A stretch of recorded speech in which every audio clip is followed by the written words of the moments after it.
নমস্কার, আমি ময়ূক। জীবনযাপন অনুরূপী ব্লগে আপনাদের সবাইকে স্বাগত। আজকে আমি চলে এসেছি, এটা আমাদের বিটিওয়ারের ওপরেই মোটামুটি চিড়িয়ামোড়া পাইকপাড়ার মাঝখানটাতেই একটা রেস্টুরেন্ট হয়েছে। কতদিন হয়েছে বলতে পারবো না, তবে আমি সন্ধান পেয়েছি খুব রিসেন্ট। রেস্টুরেন্টের নাম হচ্ছে বং পিৎজা।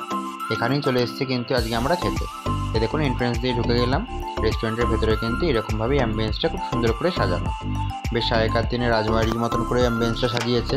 ঝাড়বাতি রয়েছে, একটা সামনে ঝর্ণা রয়েছে, আর চারিদিকটা কিন্তু রাজবাড়ির আদরেই কিন্তু সাজানো।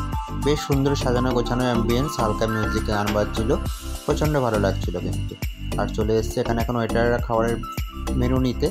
তবে এখানে কিন্তু বাফেটা খুব ভালো। এই বাফেতেই আজকে আমরা খাবো। 399 প্লাস জিএসটি, ওই 400 কত টাকা করে পড়েছিল পার হেড। সেই বাফেটাই কিন্তু আমরা আজকে খাচ্ছি। এই বাফে খাওয়ার জন্যই কিন্তু আজকে আমরা এখানে এসেছি। খাবার কোয়ালিটি কিন্তু মোটামুটি ভালোই। চলুন আগে খেয়ে নিই, তারপর আপনাদের সঙ্গে শেয়ার করছি। আর দেখুন, একদম মেন রোডের ওপরেই কিন্তু রেস্টুরেন্টটা। জানলা দিয়ে বসে বসে কিন্তু মেন রোডটা ভালোই দেখা যাচ্ছে। চলুন খাবারটা নিয়ে নিই। কাঁসার থালায় কিন্তু এখানে খাবার নিতে হয়। সবার প্রথমেই ছিল স্যালাড, তারপর চানাচাট, তারপরে ছিল তন্দুরি উইংস, সেটা এখন শেষ হয়ে গেছে, গরম আনছে। তারপর ছিল roasted chilli chicken, Thai basil chicken, dal makhani, kulcha, তারপর ছিল jeera rice, kung pao vegetables, egg hakka noodles, chicken manchurian, Kolkata biryani, chicken rogan josh, আর লাস্টে কিন্তু ছিল আইসক্রিম। এই কিন্তু আমাদের মেনুতে আজকে ছিল। তো সবার প্রথমে স্টার্টার আইটেমগুলো আমি নিয়ে চলে এলাম। তার মধ্যে কিন্তু তন্দুরি উইংস চিকেনটা দুর্ধর্ষ ছিল। এছাড়াও কিন্তু মোটামুটি সবকটা খাবারই খারাপ তো ছিল না, ভালোই ছিল। আর যে হারে দাম সেই অনুযায়ী কিন্তু ঠিকই আছে। আর কোয়ান্টিটি তো এখানে বলার কোনো ব্যাপার নেই, যেহেতু বাফেট সেই জন্য অত ইচ্ছা আনলিমিটেড আপনারা খেতেই পারবো।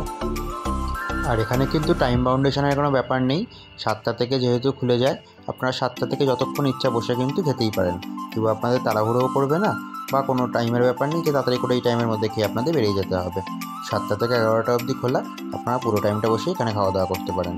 সেই জন্য কিন্তু একটা উইকেন্ডে প্রিয় কোনো মানুষের সঙ্গে এসে কিন্তু বসে টুকটুক করে খাওয়া দাওয়া করতে করতে গল্প করতে বেশ ভালোই লাগবে। আর আমাকে দেখুন, আমি টুকটুক করে আসছি আর একটু করে নিয়ে যাচ্ছি খাবার। আসলে কোনটা খাবো বেশি না খাবো বুঝতে পারছি না। ও আর একটা ফান্ডা তো আপনাদের বলা হয়নি। এখানে কিন্তু বড় বড় করে লেখাই আছে পরিষ্কার যে খাবার ওয়েস্ট করলে 200 টাকা অবধি ফাইন হতে পারে। যেটা কিন্তু আমার খুব ভালোই লেগেছে। কেননা কিছু কিছু মানুষ আছে যারা কিন্তু কী খাবে না খাবে ভেবে আগে থেকেই বেশি বেশি নিয়ে নেয়, তারপর ফেলে দেয়। যেহেতু বাফেট, সেই জন্য ফেলার তো কোনো অসুবিধা নেই, একসঙ্গে নিজে হাতে যত ইচ্ছা নিয়ে নিতে পারে। তাদের জন্য কিন্তু এটা খুব উপযুক্ত হয়েছে। বেকার বেকার খাবারটা নষ্ট করা তো উচিত নয়। সেই জন্য এখানে বড় বড় করে লেখাই আছে যে খাবার নষ্ট করলে 200 টাকা অবধি কিন্তু ফাইন হতে পারে। তো এই জন্য আমিও বেকার শুধু নষ্ট করব না, না শুধু ফাইনের ভয়ে না, আমি নষ্ট করতে পছন্দও করি না খাবারটা। যতটা খাবো ঠিক ততটাই আমি নেব। সেই জন্য বারবার করে আসছি আর টুকটুক করে কিন্তু খাবার নিয়ে যাচ্ছি। খুব বেশি আমি খেতে পারি না, তবে যেটুকু খেয়েছি একটু একটু করে খেয়েছি, খুব ভালো মতন শান্তি মতনই খেয়েছি। প্রথমে স্টার্টার আইটেমটা তো খুবই ভালো ছিল, তারপর মেন কোর্সটাও ঠিক আছে। আসলে স্টার্টার খেয়েই তো পেটটা ভরিয়ে নিয়েছি, সেই জন্য মেন কোর্স খেতে খুব একটা বেশি জোর দিতে পারছি না। তবে যেটুকু খাচ্ছি একটু একটু করে বেশ ভালোই খাচ্ছি। চলুন, আজকে সন্ধ্যাটা খুব ভালোই কাটলো। স্মৃতির খাতায় নতুন একটা পাতা জুড়ে নিয়ে চলে যাব এখন বাড়িতে। আপনারা সবাই ভালো থাকবেন, সুস্থ থাকবেন। দেখা হবে খুব শীঘ্র নতুন একটি ব্লগে।